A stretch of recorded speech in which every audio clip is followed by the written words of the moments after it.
hard point. Yeah, Slums is one of those maps where defense is definitely the better side. I mean, they're going to come in there, and it usually goes to 6-5 between two very good teams who have a very good defensive setup. So let's see what happens. I would imagine it will go all the way down to the wire.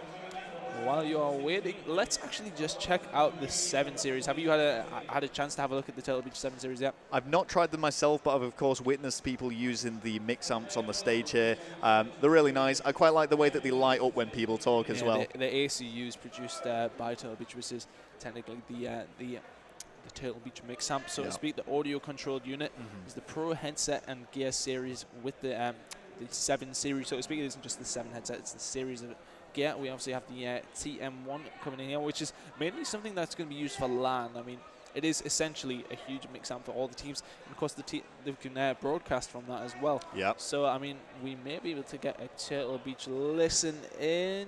Yeah, Mike's giving me the nod. So the map is actually going to be Slum Search and Destroy. So maybe we can go in for a listen in straight away. We'll go with Epsilon for 2 rounds. Yeah. And we'll go for a listen in straight away with the first 2 rounds with Epsilon.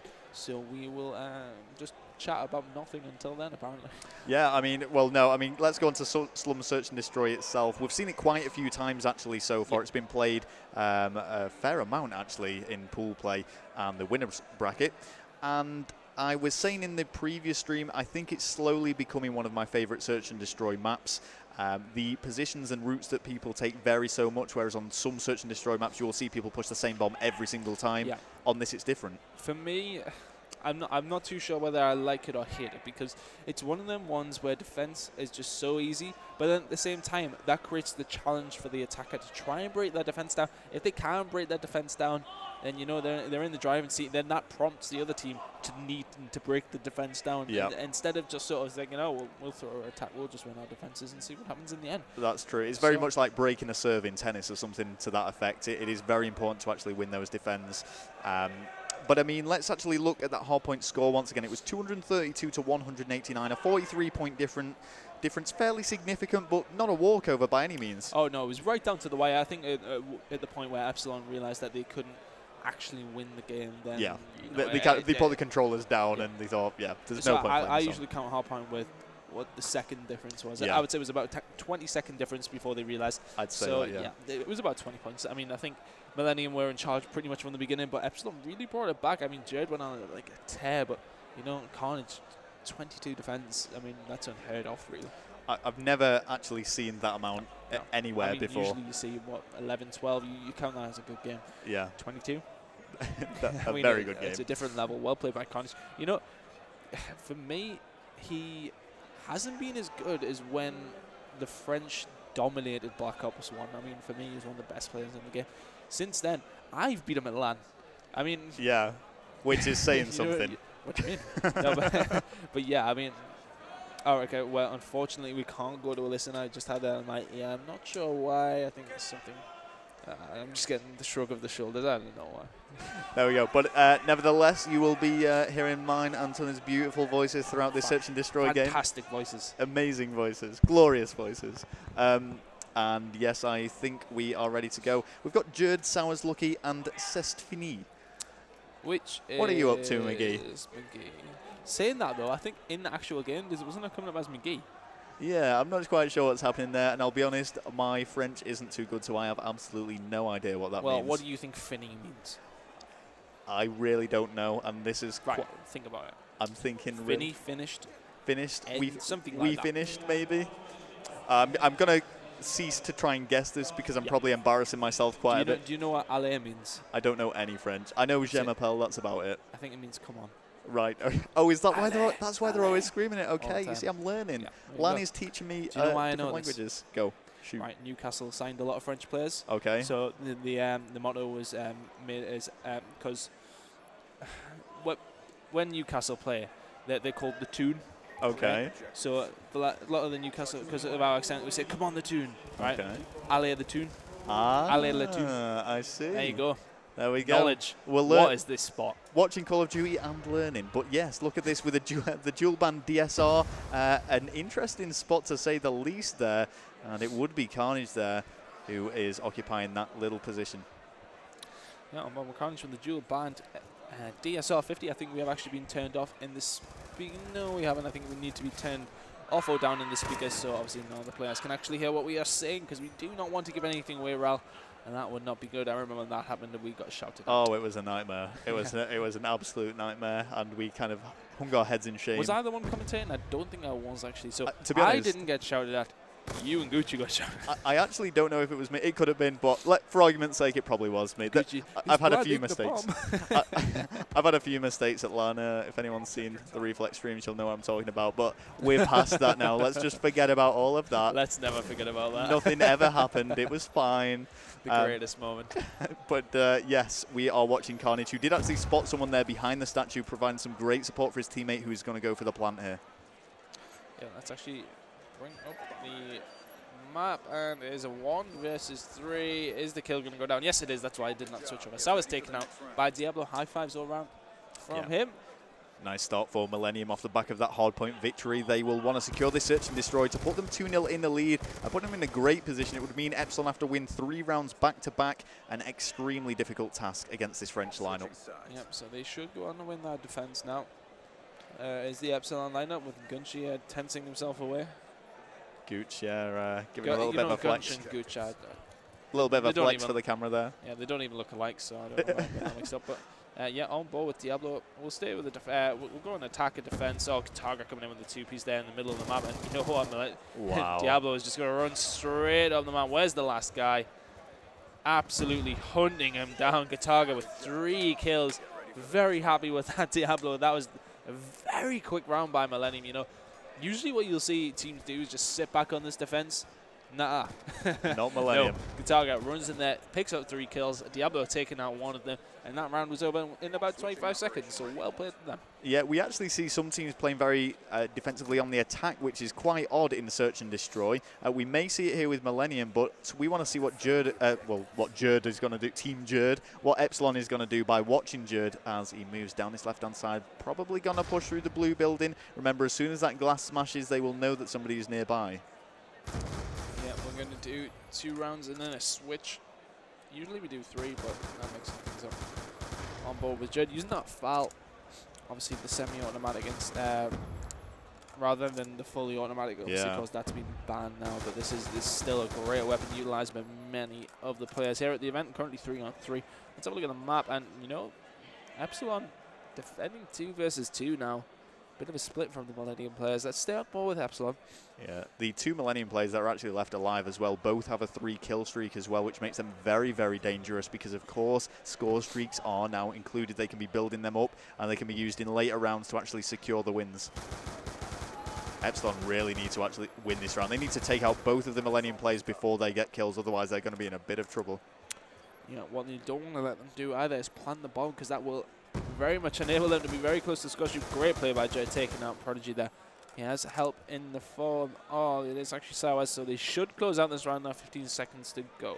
We just actually bring up the map and see what's going on for Millenium. We can see moving towards the A-bomb. Diablo does take out Jerd, and he is weak.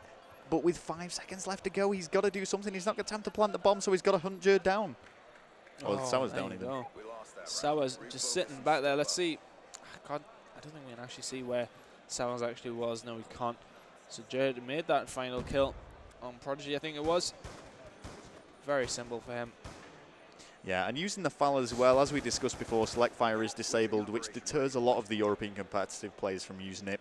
But we are seeing it grow more and more in our scene. It's, of course, an incredibly powerful assault rifle. It's just simply the fact that it's not fully automatic that people usually opt for something else. Yeah, it's so powerful. Why? I'm not quite sure why the, I think it's the SMR is the other single-fire weapon. Why maybe that isn't used? I mean, this is me just throwing questions about it. Yeah, I don't know if you've ever used it. It's one or the other, I guess, and the FAL probably just edges it on the stats. We saw actually Clayster going absolutely huge with it at MLG. Unite actually ended up placing second there, falling short to Furico Impact. But yeah, I mean, it's a gun that sometimes makes its introduction. We've seen a few people using it here at this event, but I'd say it's generally dominated by M8s. Yeah, M8's still the weapon of choice amongst most of the players here at the event. Currently about McGee, and it's currently 3-on-3. Oh, very bold move by one of the Millenium players. They're just pushing over the top. Oh, well played by... sorry, Prodigy there. Taking out Jared through a couple of doorways. That'd be a very good shot. So now it's 2 versus 3. 30 seconds left on the clock. Yeah, I mean, both of the Epsilon players that are left remaining are stuck in the blue area. Whilst McGee does know where they're hiding, it's going to be really tough for him. He's weak, the bomb is down, and time is running out. He needs to do something special very, very soon against 2 of Millenium. 1 goes down. Is this going to be a 1 versus 3? You've got 10 seconds, McGee. Oh, is it going to come off? Both players are going to come into contention with each other. McGee should be able to do this now. Oh, there's the 1v3 from McGee. Absolutely fantastic play by him. He's brought the attack back. That Millenium had 1. That's going to be 2-2, and it's pretty much all evened up. Just spotted him there. Very fortunate. Goes in. Windmills his shot a little bit, but manages to pull it off in the end. Yeah. 1 versus 3 by McGee. I thought he'd slipped up a bit there at the end, but he just spotted him out of the corner of his eyes as Gataga tucked himself away into a nice little corner. He thought he'd won it for Millenium, but no, McGee denying it. 1 versus 3 in such a short space of time is absolutely brilliant by him.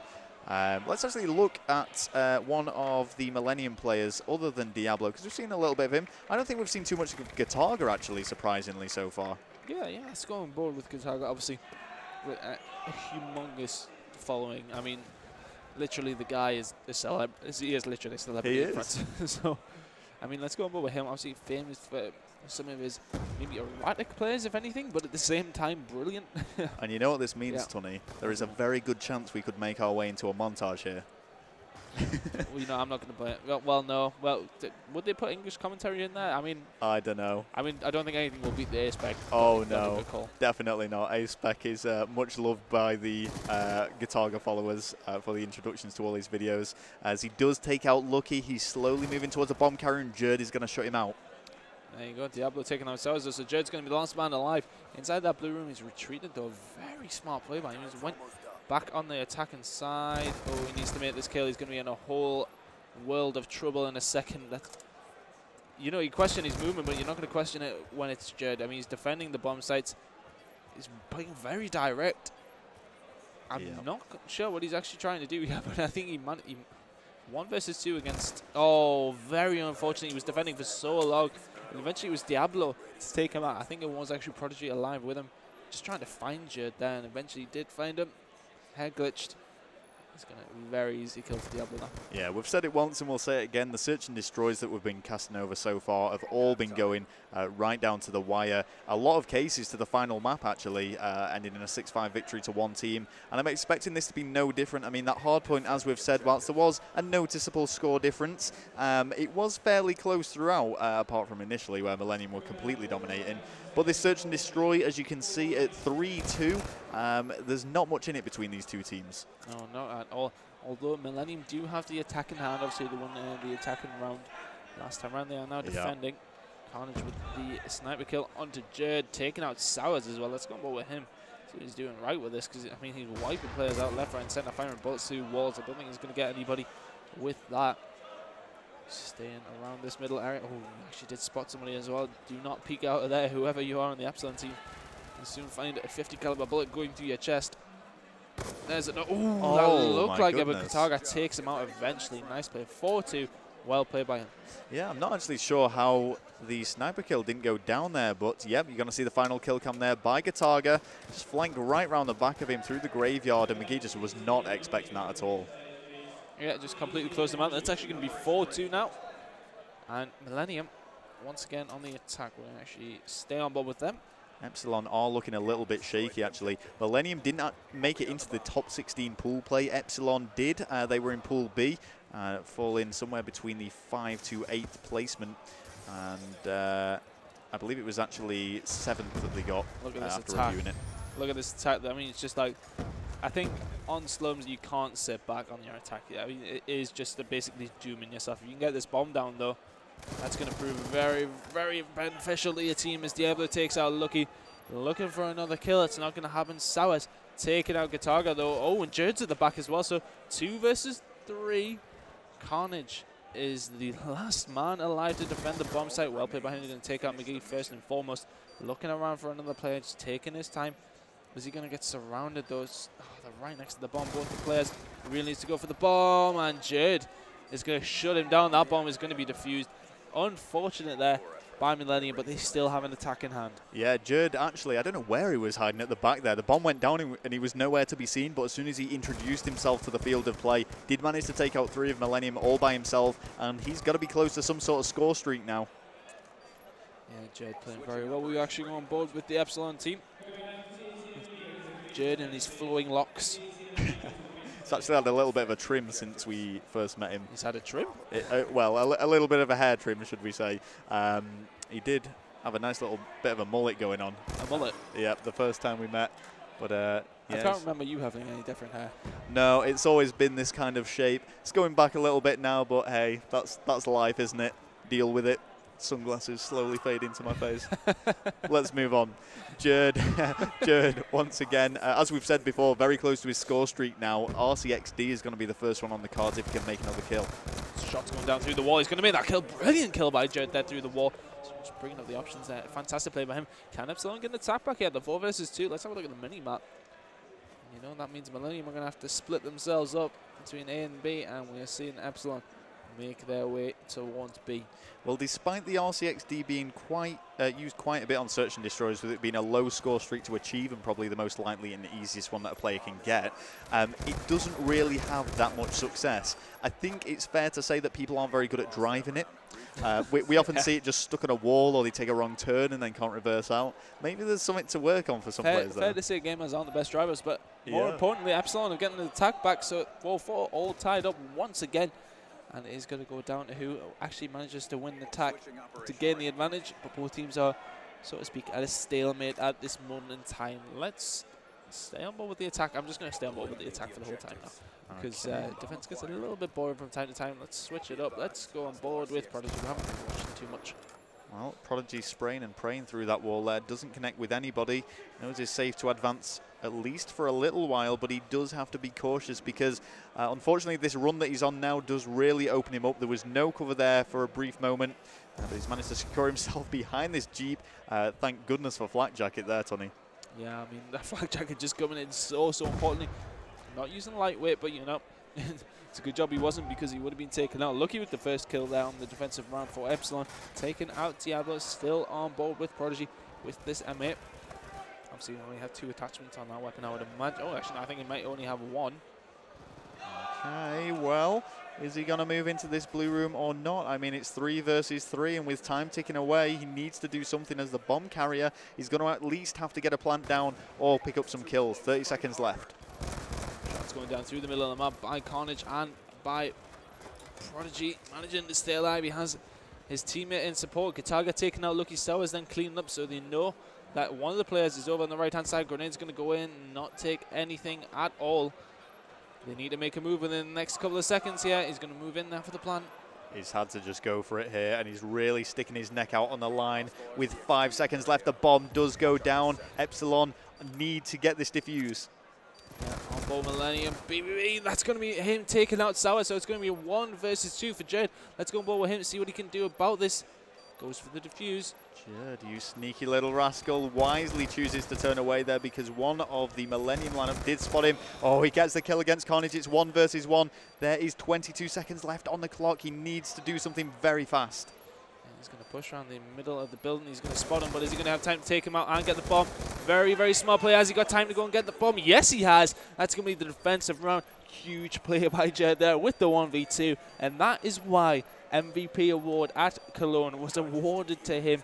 Got himself a score streak as well. He's clutched it for the team. Big play from Jerd there, actually managing to put Epsilon in the lead in the search and destroy and put them at match point. 5-4 now to Epsilon. Oh, and Millenium must have thought they had that one in the bag. Couple of bullets through the wall, takes him out. Fuse of the bomb, that was the round-ending kill count for you. Now 5-4 to Epsilon. So Millenium need to hold the defense. We're going to go on board with Epsilon though. Let's go on board with that man, Jerd, playing with that Hellstorm missile. You know what, I wouldn't be surprised if we see him call that in. 8-6 currently, 9-4 for Diablo as well.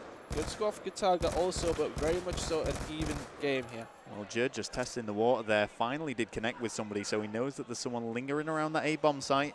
Has most likely flagged that to his teammates, and he can afford to retain that Hellstorm for one more round because, of course, should Epsilon lose this, he will, of course, be able to bring it into play in the final deciding round of Search and Destroy. Well, he is actually the last man alive.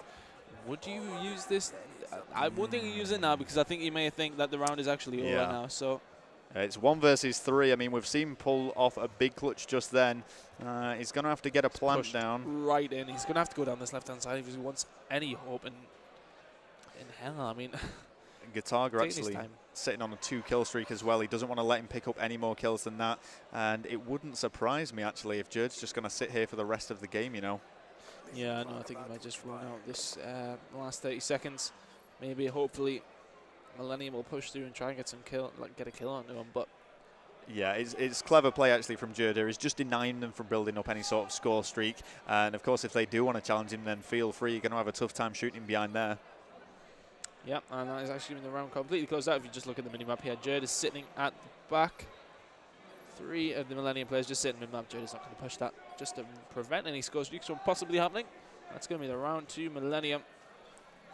5-5. We're going to the last round. Yep, and what did we say, Tony? We could see it happening. It's happened so many times for Search and Destroy, and it must be so frustrating for the losing team to lose 6-5 on Search and Destroy, because look at this. Millennium win this, they're going to be 2-0 up. If Epsilon win it, it's going to be 1-1, which is a big difference in a best-of-5 series. Oh, yeah, humongous difference. I mean, I think Millennium obviously have the advantage with the defense.